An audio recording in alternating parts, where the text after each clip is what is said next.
अब हम पढ़ेंगे आज मल्टीप्लिकेशन ऑफ वेक्टर। हमने एडिशन सब्ट्रैक्शन बहुत सारी चीज़ें जान ली है, आपको पता होगा। तो अब चलते हैं मल्टीप्लिकेशन ऑफ वेक्टर पे।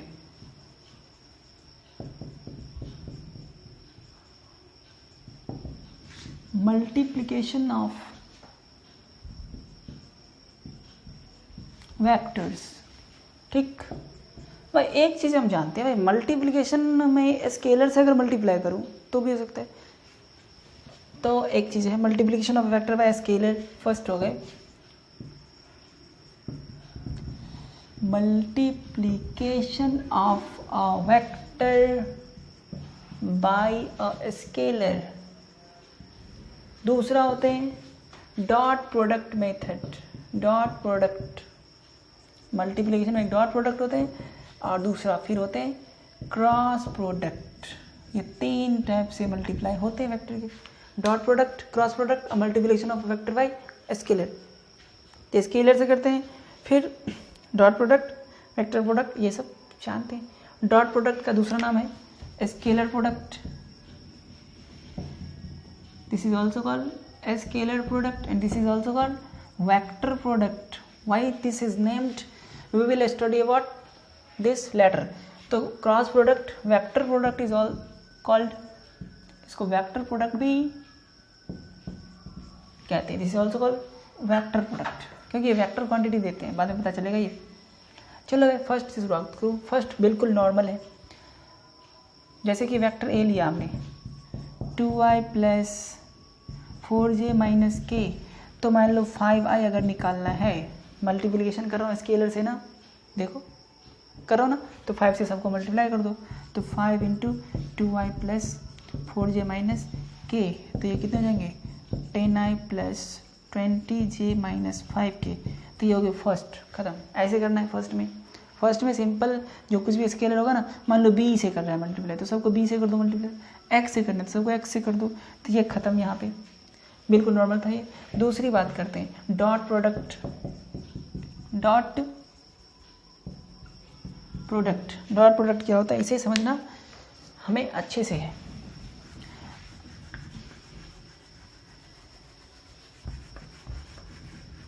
ठीक है भाई, चलो शुरू करते हैं। दो वेक्टर है हमारे पास। Let us suppose this is vector A and this is vector B. हमें पता है वेक्टर ए को कैसे लिखते हैं, कैसे बी को लिखते हैं, दोनों के बीच के एंगल क्या होते हैं, ये होते हैं। अगर दोनों की टेल एक जगह हो तो ये एंगल होते हैं, नहीं अगर इसको यहाँ पे रख दूँ तो बाहर वाले एंगल होते हैं। एक की टेल एक की हेड हो तो बाहर वाले एंगल होते हैं, दोनों की टेल एक जगह हो तो अंदर वाले होते हैं। पीछे आपको ये चीज़ें क्लियर है।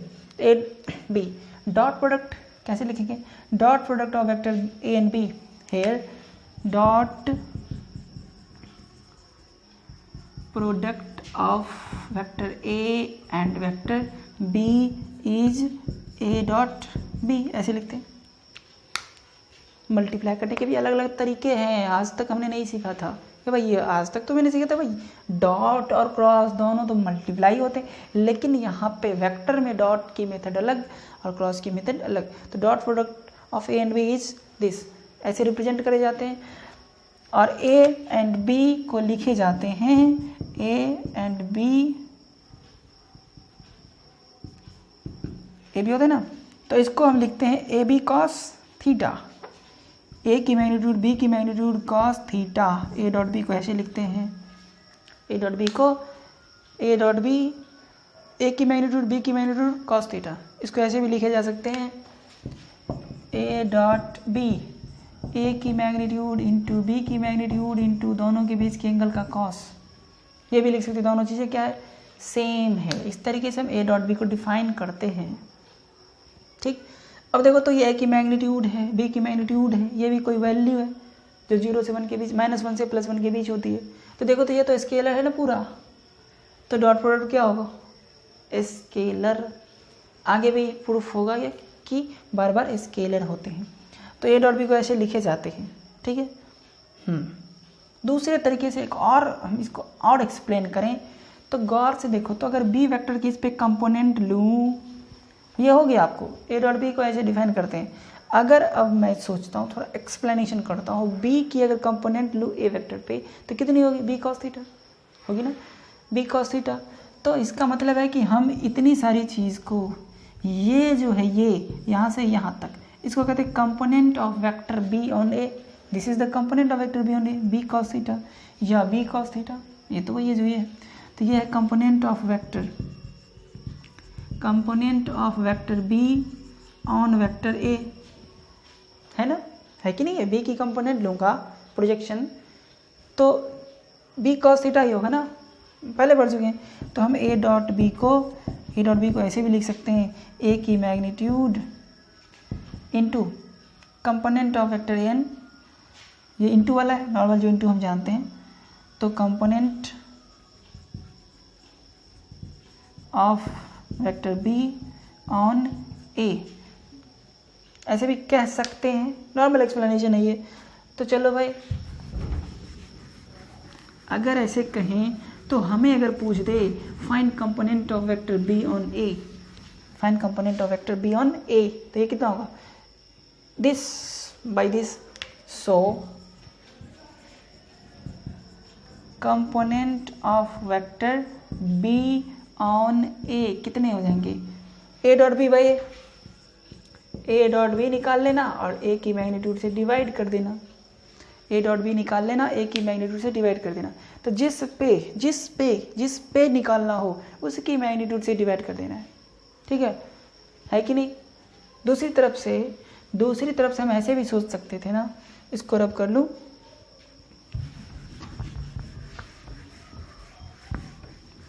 नोट कर लेना मेरे रब करने से पहले पॉज करके। अब दूसरी तरफ से हम ऐसे भी तो सीख सकते हैं ना, ए कॉस थीटा, इसको हम अगर घुमा के लिखूं, ए कॉस थीटा पहले लिख लेता हूँ, अब फिर बाद में बी लिख लेता हूँ, ए कॉस थीटा बी। तो ये चीज़ें क्या हो गई, ये चीज़ें हैं component of A on B. इधर की तरफ लूँ तो ए कॉस थीटा, तो this is component of A on B,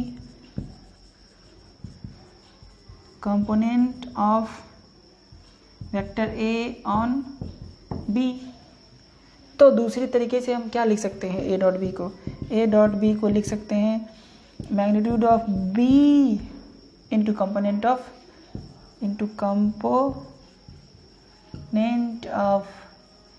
A on B. तो जब component of A on B पूछेगा तो बी से डिवाइड कर देंगे, होगा कि नहीं।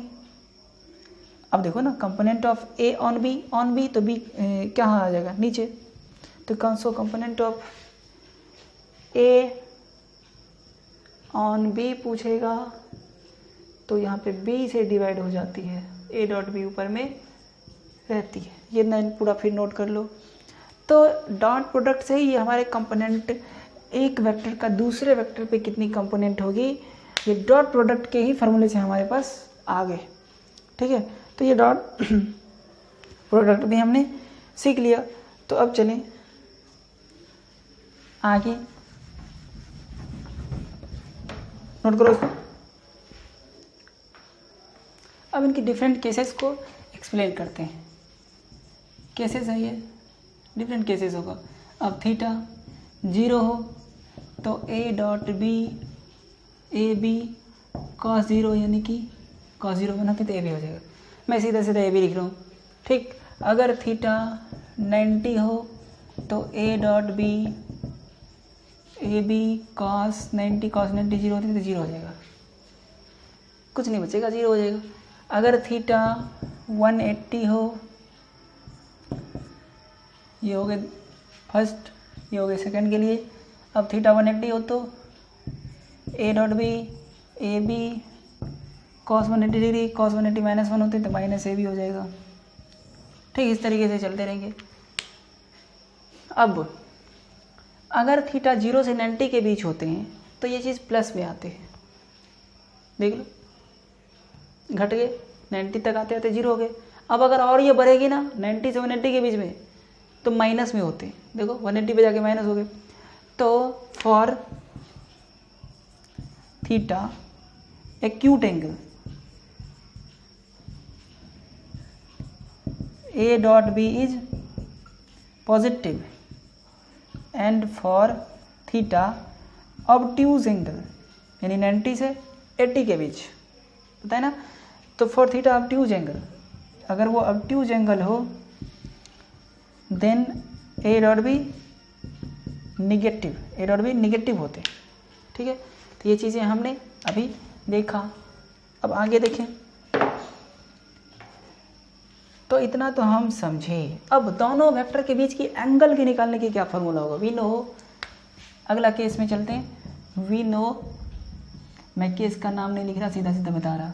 We know A dot B is A B cos theta. तो यहाँ से कॉस थीटा कितने हो जाएगा, cos theta is A dot B by A की मैग्नीट्यूड बी की मैग्नीट्यूड। तो थीटा कितने हो जाएंगे, कॉस इनवर्स। तो इस तरीके से हम एंगल भी निकाल लेंगे। तो एंगल के फॉर्मूले हो गए, हुए या नहीं हुए, तो एंगल भी निकल जाएगा। अब है कि कम्यूटेटिव लॉ को फॉलो करता है, ये एसोसिएटिव लॉ को फॉलो करता है, ये सब चीज़ें। तो इट फॉलोज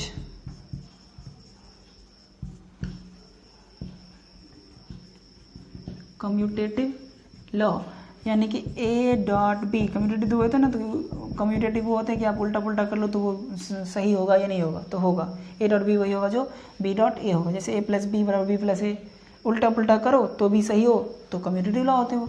दूसरा, इट फॉलोज डिस्ट्रीब्यूटिव लॉ, यानी कि ऑबिज या फॉलोज, इट फॉलोज डिस्ट्रीब्यूटिव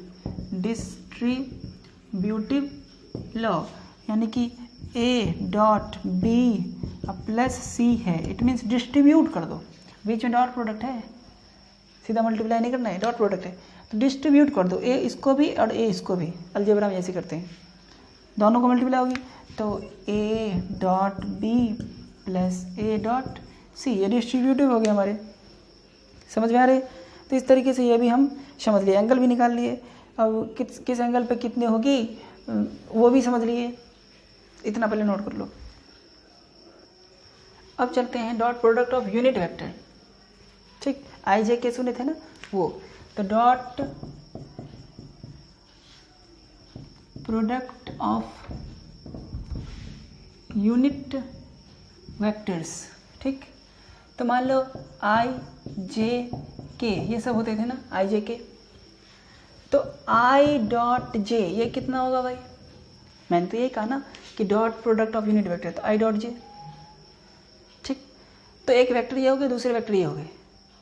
तो मैंने समझा था कि फर्स्ट तब तो ये होता कि ए बी कॉस थीटा, ए के बदले ये है, बी के बदले ये है, तो ए बी कॉस थीटा, तो A B cos theta, it means A की मैग्नीट्यूड बी की मैग्नीट्यूड और कॉस ऑफ दोनों के बीच की एंगल। तो देखो, तो पहले तो ये जरा समझ लें, इधर होते हैं आई, इधर होते हैं जे, इधर होते हैं के, एक्स एक्सिस, वाई एक्सिस और जेड एक्सिस होते हैं ना, ठीक है भाई। तो आई और आई के बीच कितनी एंगल, 0, जे और जे के बीच कितनी एंगल, 0, के और के बीच कितनी एंगल, 0, और आई जे के बीच 90, आई के बीच 90, के जे के बीच 90, आपस में म्यूचुअली होते हैं ना परपेंडिकुलर, आई जे के आपस में सब पे सब 90 बनाते हैं। तो मैंने आई डॉट जे पूछा, तो इसकी मैग्नीट्यूड जैसे कि ए डॉट बी ये होता है ए बी कॉस थीटा होता है ना, तो ए के बदले इसकी मैग्नीट्यूड कितने होते हैं, 1, इसकी मैग्नीट्यूड 1, यूनिट वेक्टर की मैग्नीट्यूड 1 होते हैं ना। तो इसको हम ऐसे भी लिख सकते थे अगर स्टैंडर्ड लिखें, ये चीज़ें तो मैंने समझाने के लिए लिखा था, चलो इसको रब भी कर दें। इसकी मीनिंग ये हुई आई डॉट जे मीन्स आई की मैग्नीट्यूड जे की magnitude cos theta, A B के बदले आई जे है, तो आई की यूनिट वेक्टर है तो मैग्नीट्यूड 1 होते हैं, जे भी यूनिट वेक्टर मैग्नीट्यूड 1 होते हैं, कॉस आई और जे के बीच कितनी एंगल, एक्स और वाई एक्सिस के बीच 90 एंगल, तो कॉस 90, 0।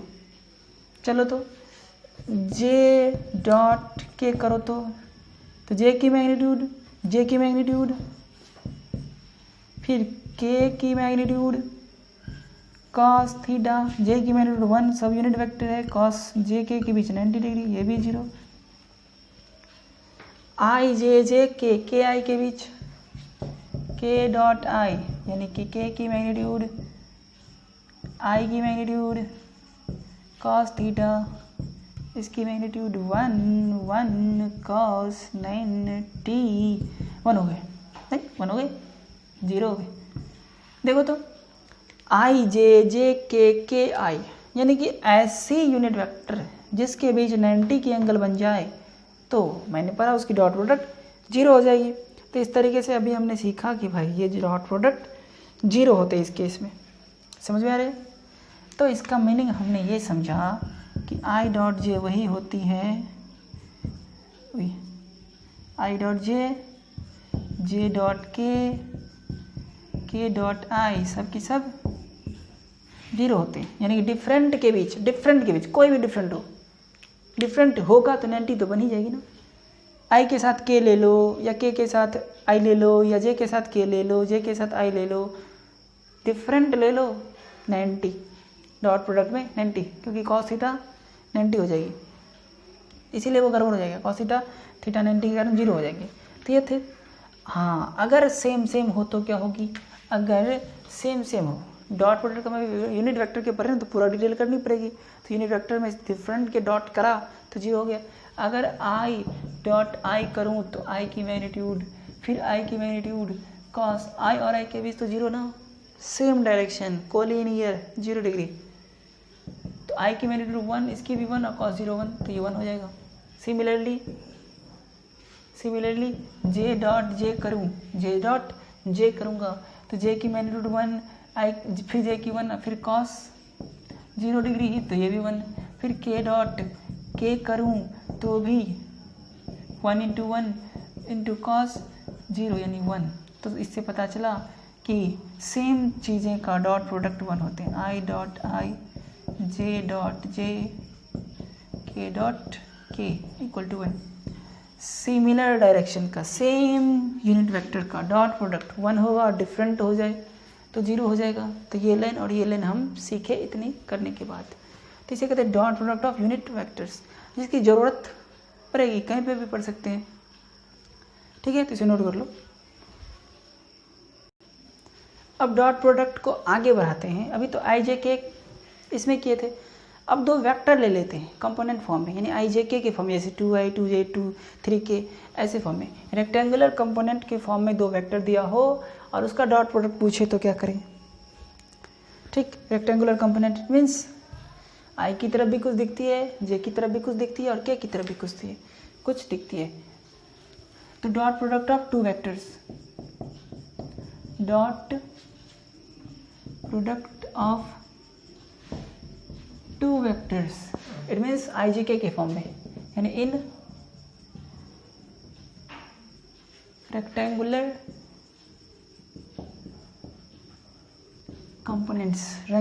कंपोनेंट्स के फॉर्म में जब हो तो तब डॉट प्रोडक्ट कैसे होगी? मान लो 2 वेक्टर है, ए की एक्स की तरफ भी कुछ कंपोनेंट होते हैं, ए की वाई की तरफ भी कुछ कंपोनेंट होते हैं और ए की जेड की तरफ भी कुछ कंपोनेंट होते हैं। यहाँ पे 2 4 10 कुछ भी हो सकते हैं। नहीं, फिर दूसरी वेक्टर बी है, इसकी भी एक्स की तरफ कुछ हो सकते हैं, वाई की तरफ भी कुछ हो सकते हैं और जेड की तरफ भी कुछ हो सकते हैं। ठीक है, रेक्टेंगुलर कंपोनेंट के फॉर्म में ले लिया। इस दोनों की डॉट प्रोडक्ट यानी ए डॉट बी, ठीक है, ए डॉट बी निकालूं तो ए के बदले लिख लूं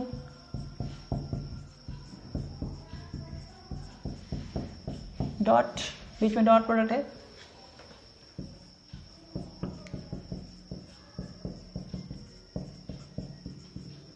समझ में आए? ए डॉट बी हमने लिखा है। अब हमें कॉन्सेप्ट पता है, जो अलजेब्रा में हम करते थे ना वैसे ही करेंगे। इससे सबको करेंगे, फिर इससे सबको करेंगे और इससे भी सबको करेंगे, अब फिर सबको ऐड करेंगे। लेकिन उतना करेंगे नहीं, क्योंकि हमें पता है कि जब आई का आई से होता है तब ये वो रहता है, वरना अगर जे और के साथ हो गया ना, डिफरेंट के साथ, तो 0 हो जाते हैं। अभी सीखा था ना? हाँ सीखा था। चलो आई का इसके साथ, आई का आई के साथ कितना हो जाएगा? ये दोनों वेक्टर डॉट प्रोडक्ट है ना, ये डॉट ये, तो A X B X, I dot I तो 1 होते हैं, 1 होते हैं ना, तो 1 छोड़ दो ना। A X into B X, I dot I 1। चलो इसके साथ A X into B Y I dot J 0 नहीं लिखूंगा उसको। A X into B Z I dot K नहीं लिखूंगा, वो भी 0, क्यों लिखूँ फालतू का। अब चलो इसकी बात करो, A Y into B X J dot I different आ गया 0, ये भी नहीं लिखूंगा।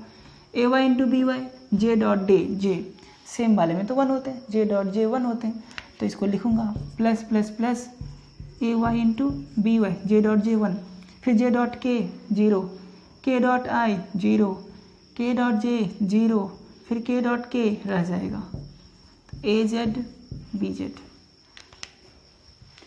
हमने एक्स्ट्रा नहीं लिखा है जो 0 हो जाएगा। अब बारी बारी से करोगे तो आई और आई बचेगा, आई और आई डॉट आई ही बचते हैं, बाकी आई डॉट कोई भी हो ना जे के तो 0 हो जाते हैं। इस तरीके से वो सारे 0 हो जाएंगे। तो आई के साथ आई बचेगा, जे के साथ जे बचेगा, के साथ के बचेगा। सिंबल के साथ अगर ये माइनस हो ना तो ए वाई जहाँ लिखेंगे ना वहाँ माइनस ले लेंगे ब्रैकेट में। अगर ये माइनस होती है तो इसको ब्रैकेट में माइनस ले लेते, अगर ये माइनस होती तो बी वाई को माइनस ले लेते। तो माइनस आपको ले लेना है, अगर माइनस कहीं पे है तो ले लेना है। अब बहुत आसान है, इसको याद रखना। आई वाले को आई वाले से मल्टीप्लाई करा, जे वाले को जे वाले से मल्टीप्लाई करना है, के वाले को के वाले से करना है। अब यहाँ पे आई डॉट आई मिल के मैग्नीट्यूड क्या हो गए थे 1, जे डॉट जे मिल के मैग्नीट्यूड हो गए थे 1, यानी कि के डॉट के मिल के भी 1 हो गए थे। इस तरीके से वो आई जे के क्या हो गए गायब हो गए ना। तो इस वाले में आई जे के दिख रहे हैं नहीं, तो मैंने कभी बताया था कि अगर आई जे के दिख रहे हैं तो वो वेक्टर है, और आई जे के नहीं दिख रहे हैं तो वो स्केलर है। तो ये क्या चीज़ें हैं, ये पूरी क्या स्केलर है ये, इसीलिए ए डॉट बी को क्या कहते हैं, स्केलर प्रोडक्ट कहते हैं। क्योंकि हम निकाल रहे थे ए डॉट बी, हमें रिजल्ट में क्या मिला है स्केलर, इसका मतलब है कि ये स्केलर प्रोडक्ट है। तो ए डॉट बी के हमारे फॉर्मूले की तरह आ गए, एक्स में एक्स को मल्टीप्लाई, वाई वाले में वाई वाले को मल्टीप्लाई, जेड वाले में जेड वाले को मल्टीप्लाई। तो आपस के एक्स वाले को वाई वाले को जेड वाले को X X Y Y Z Z कर देना तो ए डॉट बी आ जाएगी। तो स्केलर आया है ना, इसीलिए इसको स्केलर प्रोडक्ट कहते हैं। ठीक, दूसरा नाम इसके लिए रखा गया था। तो इस तरीके से हम इसको करेंगे। अब चलो एग्जाम्पल ले लो, एक यहीं पे ले लो। चलो एक एग्जाम्पल लिखाता हूँ मैं।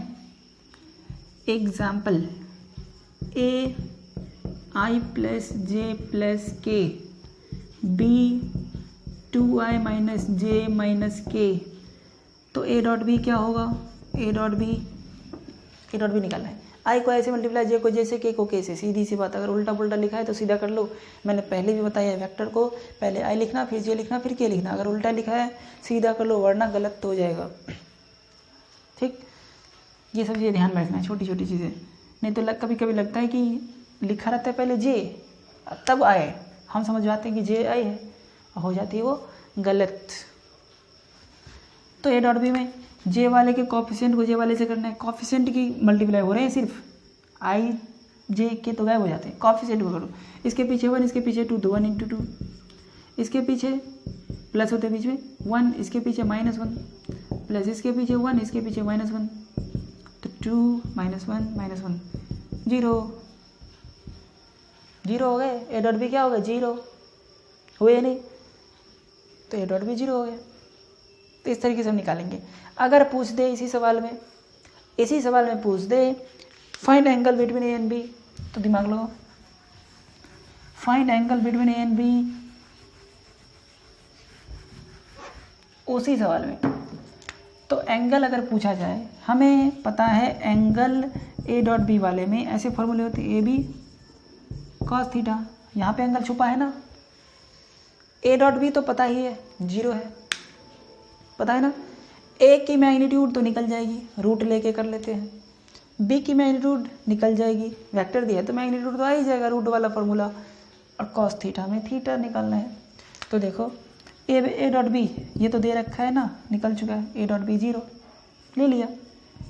ए की मैग्नीट्यूड कितनी, ए की मैग्नीट्यूड रूट अंडर ऐसा बोला, आई के पीछे का स्क्वायर, जे के पीछे का स्क्वायर और के पीछे का स्क्वायर इंटू बी की मैग्नीट्यूड कितनी, 2 का स्क्वायर प्लस -1 का स्क्वायर प्लस -1 का स्क्वायर, पीछे माइनस है ना तो -1 होगी ना, इंटू कॉस थीटा निकालना है। अब देखो ये 0 हो गया, 1 1 1 रूट अंडर 3, 2 2 4 5 6 कॉस थीटा। अब 0/दिस करूँगा, 0/ कुछ भी 0 ही होगा ना, 0/, ये कर लो इधर कर लो, तो 0 बराबर कॉस थीटा।